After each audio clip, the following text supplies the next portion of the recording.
And now I will present you with our first keynote speaker, Professor Amer Al Roubaie. His talk is titled The Wealth of Nations, Human Capital for Sustainable Future. Dr. Amer? Thank you very much. Bismillah ar-Rahman ar-Rahim wa salatu salam ala Sayyid al-Anbiya al-Mursaleen. Assalamu alaikum wa rahmatullahi wa barakatuh. It gives me a great pleasure to be here, and I first would like to thank Dr. Dalia and her team for organizing this workshop. And I also would like to thank her for asking me to be here this morning to speak about rather interesting topic, the wealth of nations, human capital for sustainable development. Now, I want to assure you that in my presentation, I don't have any patient to take to the hospital. Neither I did start what Professor Shawki was talking about yesterday. I'm going to talk about the living beings and try to help you to understand what do we really mean by the wealth of nations. Now, this topic actually, it is based on a book just being published by the World Bank about 4 or 5 months ago. And I have chosen this topic not for those who are specialized in particular field, because I know a forum like this usually attractive for people who may not necessarily be specialized in a particular area or field. So that's why this topic I'm going to talk about is basically for the general public and for the general understanding. But it is important to really keep in mind that when we think about poor nation and rich nation, we have to think in terms of basically the wealth. So the wealth is an important indicator for human development, for social and economic development. Now, the progress of any nation, of course, it depends on the wealth that nation they have. Now, the title also deliberately I put it in this way because what I'm going to do, I'm going to define the wealth of nation, but I am going also to link that wealth of nation to the human capital. You see, in economics, we speak about stock and flow. So wealth is the stock, which simply means if I ask you how much money do you have in your pocket, you say I have 100 BD. So the stock of money at this particular moment, it is 100 BD. And the only way to increase this stock is through the flow. So what I'm trying to say here that if you want to increase the development or improve the well-being of a nation, then you really need to bring the flow. And that flow is basically the human capital. And I'm going also to explain that the greatest resource of a nation are the people of that nation. So that's why it's important that when we speak about the wealth, and I'm going also to show you later on, that today 70% of the wealth of the world comes out of human capital. And that the future of development of any country, any society, it has to be from human capital. So human capital is the source of wealth. And if we are speaking about sustainable development, then we have to think in terms of, let's say, sustainability in terms of investment in people. And that's where universities come to play a very important role. And that's why investment in people probably the most valuable investment that a society can have. Now, let me come to this concept of wealth. And I am going to define wealth in 3 different categories of capital. That's how they define. The first capital is what we call produce capital. Now, if you look at Germany and Japan, they are among the richest countries in the world. Part of their wealth, instead of consuming that wealth, they invested in producing what they call produce capital. You see, a farmer in Australia probably produce wheat or corn 20 or 30 different times more than an average farmer is in India. And that's because this farmer in Australia uses science and technology, uses produce capital in order to increase the productivity of that. And that's why produce capital is extremely important, and part of this wealth if a nation would like basically to make progress, should be basically invested in. The second important basically category of capital that define wealth is what we call the natural capital. And the natural capital is about the natural resources.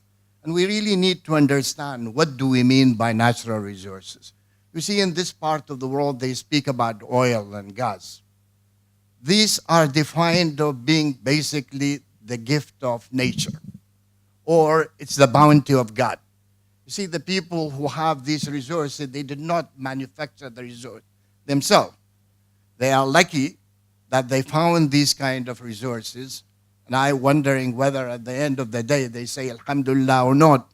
That's another issue, you see. So this is basically a gift of nature, and that's why the return on investment and the income out of these resources, they always make reference to it or being equal to rent. It's not an income, but it is a rent. This is because it's coming out of a resource that you did not produce yourself. You did not manufacture. And that's why it is important, if you remember, that these resources are also non-renewable resources, depletable resources. The more you consume out of it today, the less will be for tomorrow. So that's why if you don't invest this income, then you will not be able to produce enough wealth, and you will not be able to sustain development. So that's why it took these countries 50 or 70 or 100 years to remember that this is a resource that is depletable, and that is important that they need to invest part of this wealth in order to create basically wealth and sustain development of the future. So that's another dimension of this wealth. And of course, the third most important dimension of this wealth is the human capital. And that's why when I said if we can measure the stock of wealth, or if we can measure the whole wealth of the world as a stock, then how do you increase basically this wealth? Is it through mainly investment in human capital? I will be coming to this. Now, if we look at some numbers coming out of this report, say Germany, for example, increased its human capital by 50% between 1990 and 2008. That's Germany. China increased manufactured capital by 540% between 1990 and 2008. Saudi Arabia depleted its stock of fossil fuel by 37 billion between 1990 and 2008. See, that they did not invest this. And the average Japanese has more human capital than anybody else on this earth. Then, Japan is the only country in the world that did not deplete its natural resources between 1990 and 2008. Human capital represents 88% of the total wealth of a Briton. We simply mean, if you measure the wealth of the British, and then 88% of that wealth come out of the human capital. You simply mean, and 75% of the wealth of the United States come from the human capital. So that's why the human capital is crucial and critical.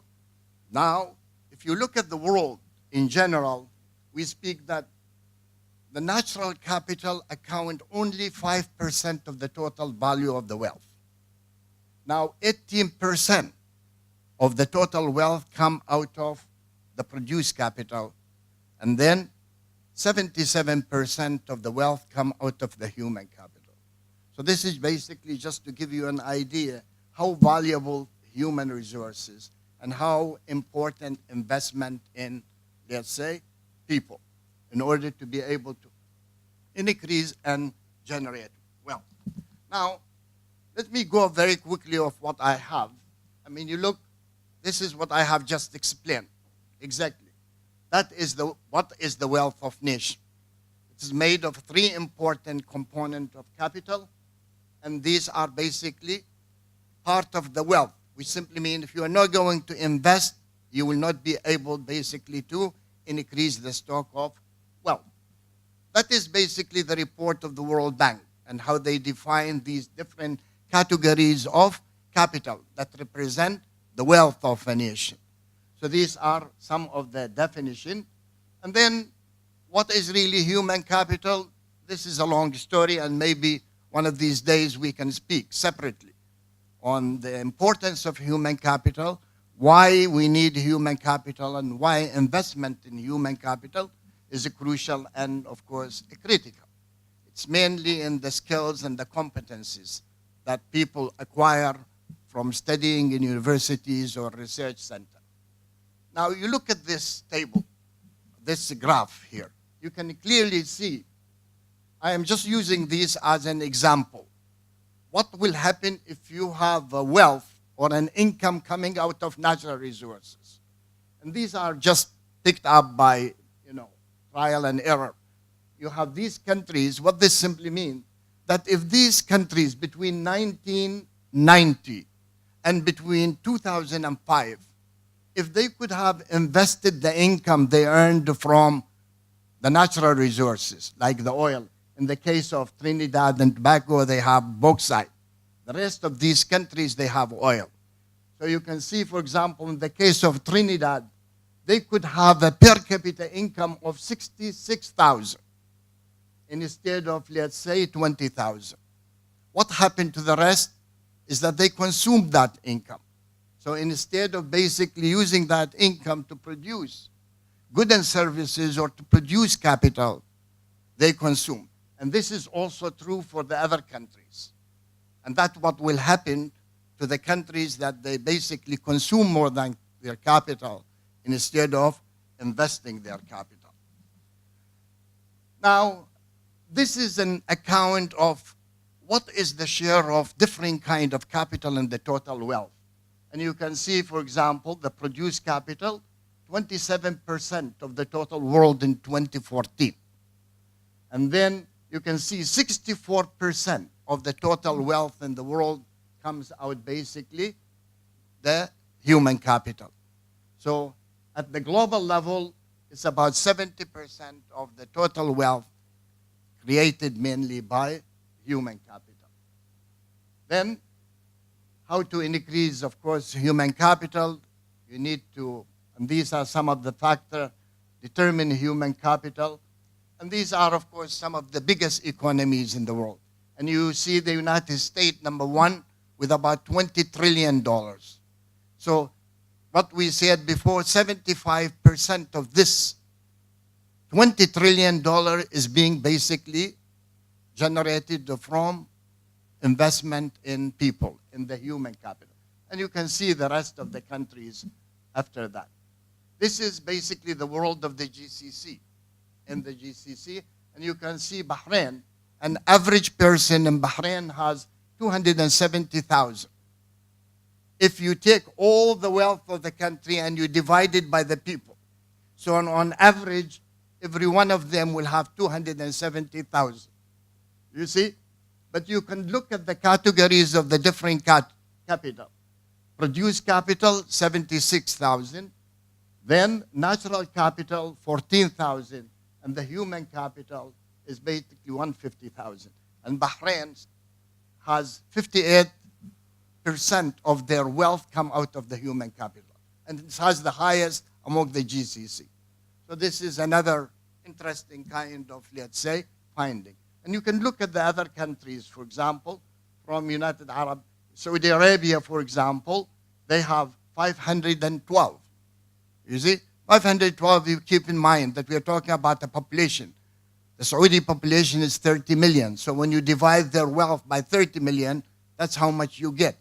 But you can see in terms of human capital, the Saudis only 30% of their wealth come out of the human capital.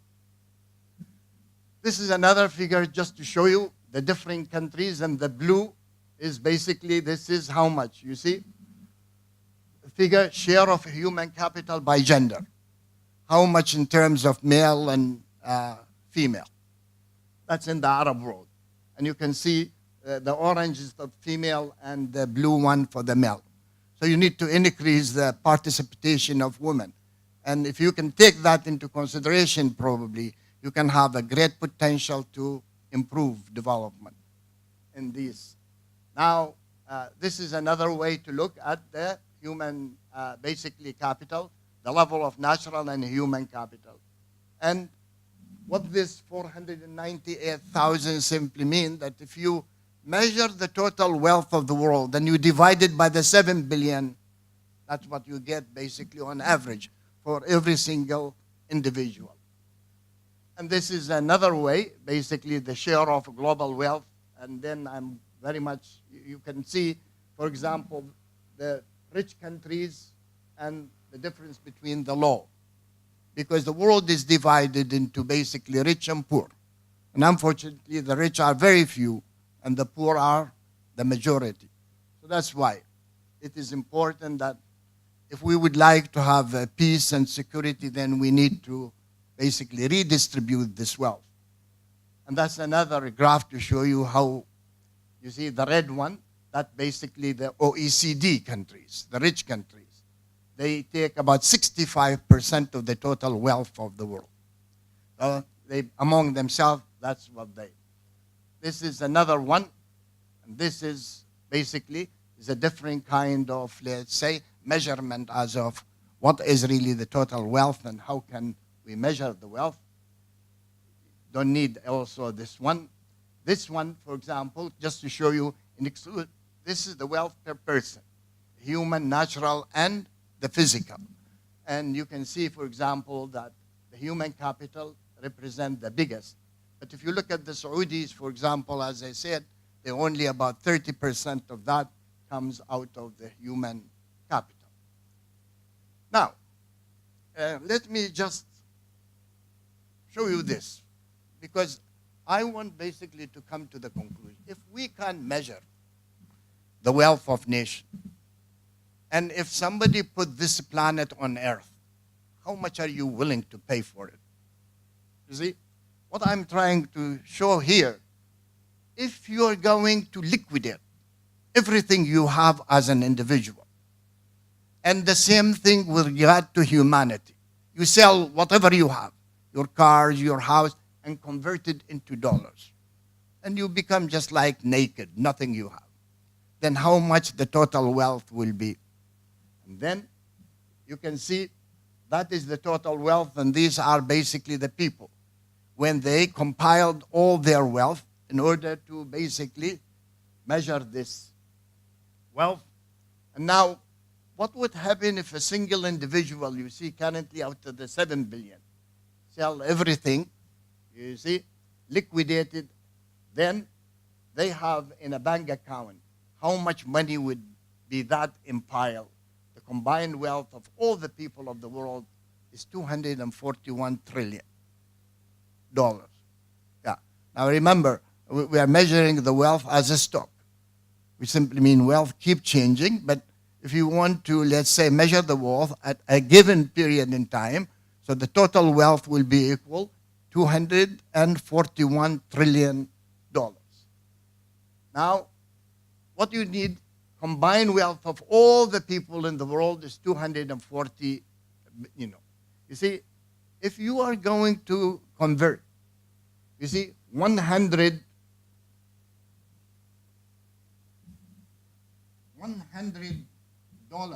bill into a 10,000 make 1.09 centimeter. You see, a thick stack.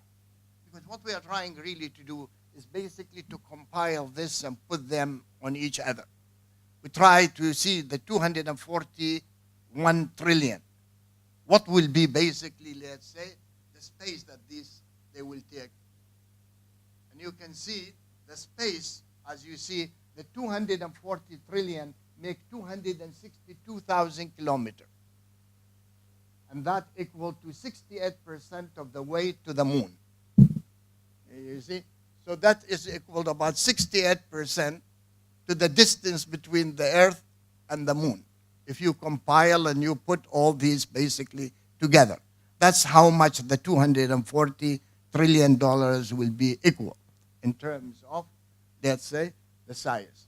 Now, of course, if you want to divide that by the 7 billion, then on average, how much every individual on this earth will have? Everyone will have 51,600. And if you convert that into a small, let's say, block of gold, then will be equal basically what you see, that a small 3.8 centimeters. So if you convert this whole wealth of the world into, let's say, these cubes of gold, then every one of them will have basically 3.8 centimeters of that. You see? Now, the only problem with us is that, you see, the distribution is not basically fair and unjust. And you can see the top 1% of the world, they collect 46% of the total wealth. And the other, basically 99%, they share the 54%. So this is basically a reflection of injustices that we have in this world.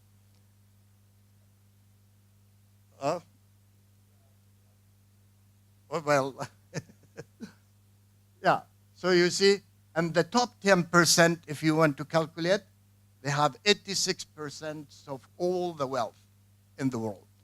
And the rest of the 14%, they share basically the 90% of the world population.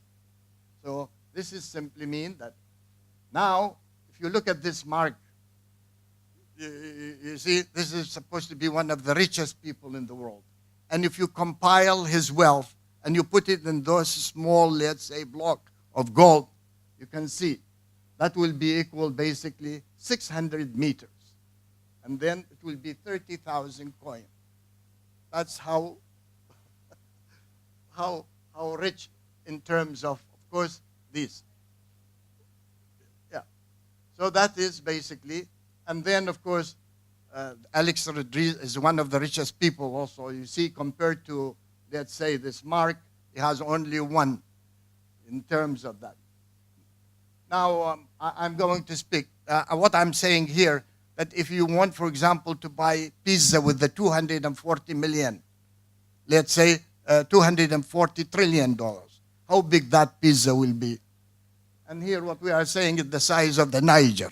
You see, give it that you see, 1.2.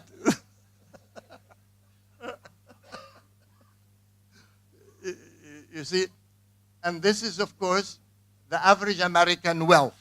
You see, how much is the average American wealth? Every American, of course, earned 45,000. Basically, that's compared to other people. And this is, of course, the 1%, what we just said, that there are 3.5 billion people, you see, in the world. That's half of the population of the world. They are still basically living under poverty. Now, I'm not going, this is for trend in the wealth in the world, but you look at these here. And you can see, for example, the first country like Australia. If every single human being in the world lived the way that an average Australian live, how many? We need 5.2 planets in order to be able to sustain living on Earth. So if every single human beings live on average, like what one average Australian live, we need 5.2. And if somebody live like the American, you need 5 planets too. And then if in India, you need only 0.6 planet in order to, let's say, live.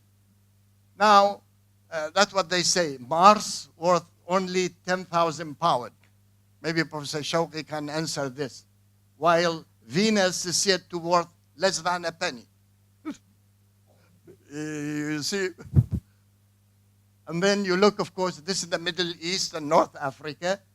And, you know, the human capital, of course, share in the total of the whole Middle East, it is only 35%, which is really very low compared, let's say, to the rest of the world.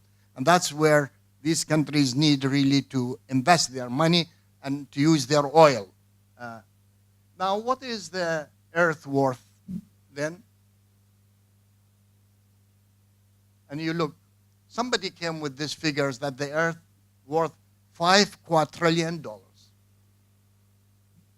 What is really this 5 quadrillion? He did a mathematical kind of equation. You see? So if anybody could, you see, if anybody wants to buy the earth, then you need to have $5 quadrillion. Now, $5 quadrillion, if you bring Bill Gates, okay, and he's supposed to be the richest man on earth, his basically asset is estimated to be equal to 80 billion. But 80 billion compared to 5 quadrillion is only 0.0016. What this simply means that if you are walking on the street and somebody left 80 billion on the sidewalk, you probably don't bother to pick it up because it's worthless for you if you have that money to pay for the earth. You see? And then, of course, if you buy the earth, what will happen? And then, of course, you look at this, pass it on, that 1 pound of beef, I'm just saying that is how valuable resources, uses as much water as taking 60 showers. Unless if you live in Britain, probably, they take only shower twice a year.